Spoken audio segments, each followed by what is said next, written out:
In this so beautiful world, this garden of the earth, we look at our human environment and know something is not right. Waste, ugliness, greed, and destruction of the natural world make us fear for the future of our children. At the same time, like grass breaking through cracks in the cement, more and more people of courage and vision are combating the poverty of spirit that underlies our problems. This is the story of one such group of visionaries who are spearheading a grassroots movement to green our land with gardens, art, creativity, and love. These gardeners of the spirit are working in schools, hospitals, and abandoned lots across our country, in prisons, reservations, and urban spaces, among the poor and the rich. They share a vision of communities made joyful by joining together in creation, made peaceful by reconnecting with the natural world. They're from all walks of life, visionary artists, grandmas from the hood, executives from the office towers, healthcare workers, teachers in the schools, moms and dads from the suburbs, ordinary folks like you and me. Their movement is growing. It has no name. It has 100 names. It's in 1,000 cities and towns. It wants to change the world. It is changing the world, one garden at a time. When you are involved in making it a garden, your identity expands, so that it's not just yourself, but it becomes all the plants that you work with. Your identity expands towards the whole of life.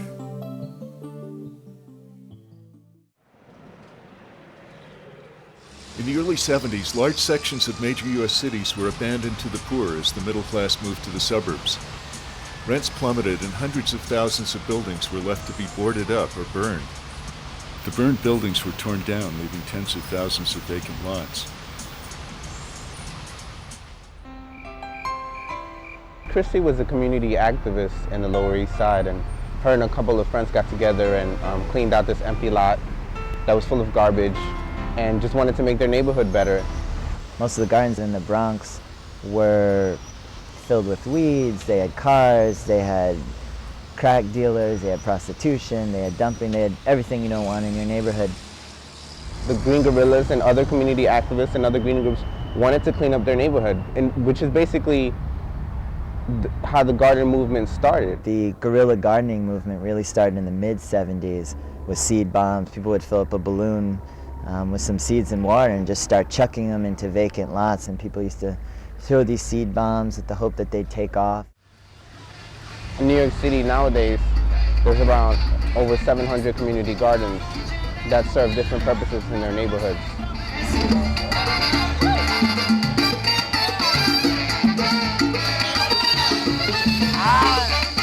These gardens exist because people have a strong cultural heritage that needs to find expression somewhere. I don't believe these gardens exist by chance. I believe that these gardens exist because there's a need for people to be in touch with the natural world. There's a need for people to be in touch with each other in ways that might not be easy in a city of 8 million. Like many inner cities nationwide, North Philadelphia is an urban disaster. Half its buildings are abandoned, boarded up, or burned. In the absence of good education, income, or opportunities, drugs and crime stalk the streets. Life is dangerous. Artist Lily Yeh first came here in 1986 with a small grant to build a garden in a rubble-strewn vacant lot.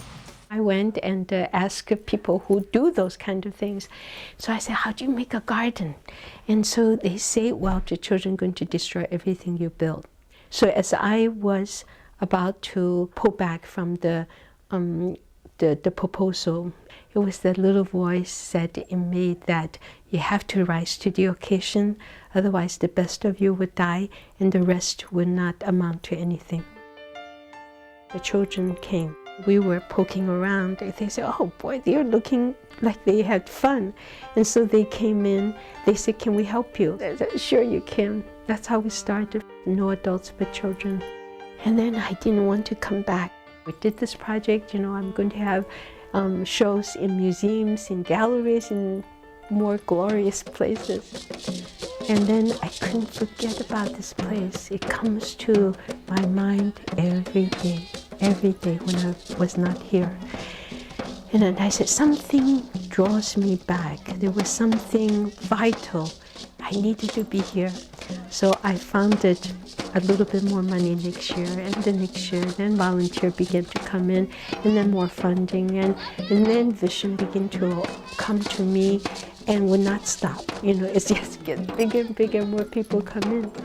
And so I call the process a kind of culture ecology. You know, it's kind of making bad feeling, bad soil into good soil, good feeling, nurturing, and from rough, you know, competition into gentleness, into connection.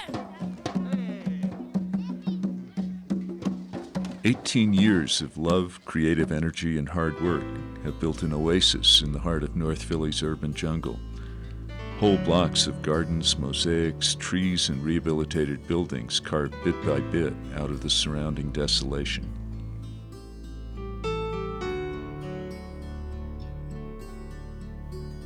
The desperate and the drug addicted have been welcomed and transformed into productive members, respected leaders even, of the community.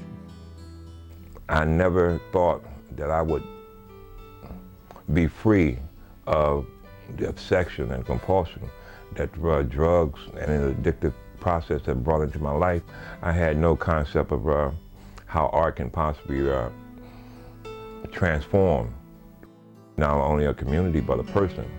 So everything we do is actually a vehicle to cultivate our heart.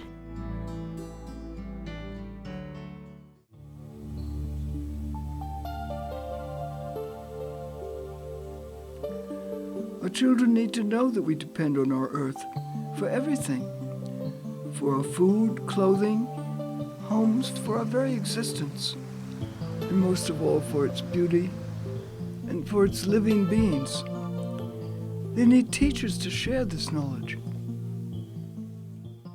This connection to nature that we have had as human beings for millions of years, for city people, is disintegrating. And so people are afraid of nature. Bugs are scary. Everything in nature is scary because they don't know it, they don't understand it, they haven't been close to it. It's my understanding at the elementary school level that anywhere from 25 to 30% of kids are on some kind of prescription drug. Our children don't know where their food comes from. They're disconnected. They don't know about nutrition. They think that their food comes from a supermarket. They think their milk comes from a carton. Adele Seronde, an Arizona artist, believes that the shared creation of gardens and art by school children can inspire kids to grow into individuals who build caring communities, green our society, and create a world of sufficiency and peace. There's an enormously growing school garden program. This is the place that's most necessary of all, so that little children, they may not remember the names of things, but they'll remember the feeling of potting. They'll remember the smells. They'll remember the fruit or the vegetables if they eat them. They won't forget. Another visionary advocating gardens for the hands-on teaching of many subjects, and as a means of connecting children with our roots in the natural world, is Vermont educator Joseph Keifer. How do we find balance? Kids need to have contact with the trees, with the plants, with wildlife, that they learn their habitats. Because in learning their habitats, they're going to learn themselves. They're going to gain this notion that E.O. Wilson calls biophilia, this deep connection that we all have with nature as learning about who we are. And we now know and believe that if children don't have this awakening inside them, then they're going to lose that part of imaginative development of themselves. The school gardening is one of the fastest growing movements now in America. California I think it was 1996, started a garden in every school movement. That idea really is spreading around the country as people are realizing kids need to be involved and engaged. Kids don't do as well when they're just sitting behind a desk for 80 minutes 4 times a day with paper and pencil. Out of about 85 teachers that we have here, I would say maybe half thus far have come out and used the garden. So we've got chemistry, physics, biology, art, photography, ceramics. The social studies, English comes out here to read and write in their journals. Biology teacher Jerry Mitchell has been a driving force behind an impressive school garden program at Morningside Elementary in Fort Worth, Texas. Morningside's garden boasts dozens of raised beds, a water garden, an elegant classical gazebo made of inexpensive plastic pipe, a sand pit where students can dig up simulated fossils and dinosaur bones, and a large greenhouse where young gardeners can learn hydroponics, plant propagation, and a variety of other horticultural skills. Children are constantly coming in contact with the higher order thinking skills. It all revolves around this garden. Because this garden can teach you every course, but it can teach you any intellectual process that you wish to go through. We would poke holes through the cups, then we would stick them in one of these holes, and then the tomatoes would grow up the string. Many things go on in here, not just plants.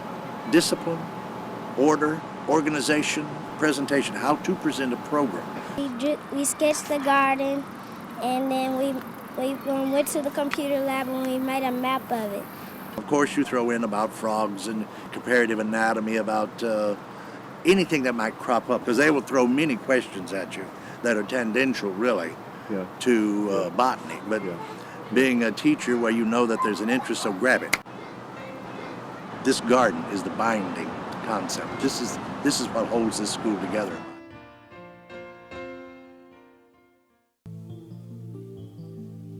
School gardens and community gardens are only part of the story. Across the country, Gardeners of the Spirit are creating gardens in hospitals which give patients serenity and a strengthened resolve to become well again. They're creating gardens in prisons, allowing inmates to step out under the sun, calm their passions, and learn skills that can get them honest and meaningful work.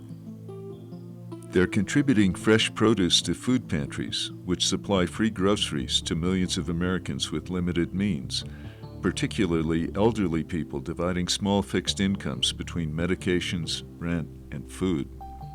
They're using the creation and care of gardens as a wholesome therapy for people yearning to break the bonds of addiction. They're providing nutritious food to those working in the gardens, their children, and their families, as well as bringing a wide variety of fresh organic produce to weekly farmers markets. They're helping recent immigrants feel useful and at home, growing foods familiar from their native lands, learning English in an informal setting, and sharing their skills and cultures with their new neighbors. Above all, Gardeners of the Spirit are breaking through the isolation surrounding so many of us, rich or poor, young or old, by forging kinship between strangers through shared creative work. It's about people cutting through, cutting across, cutting through racial, class, gender, any kind of difference, but share a vision and come together to work on project to realize our mission. That's what builds community. And finally, even in the tiniest city lot, Gardeners of the Spirit are helping each of us remember our connections with the sun and moon, the rain, the seasons, our fellow creatures, and the earth itself. You're connecting with the earth, you're connecting with plants, connecting with something that's larger than yourself. I think underneath all of it, it's a love for life. It's what I'd call spirit. We're talking about gardening for and with people, gardening of people. It's the gardening of the spirit. Like I said, we're blessed.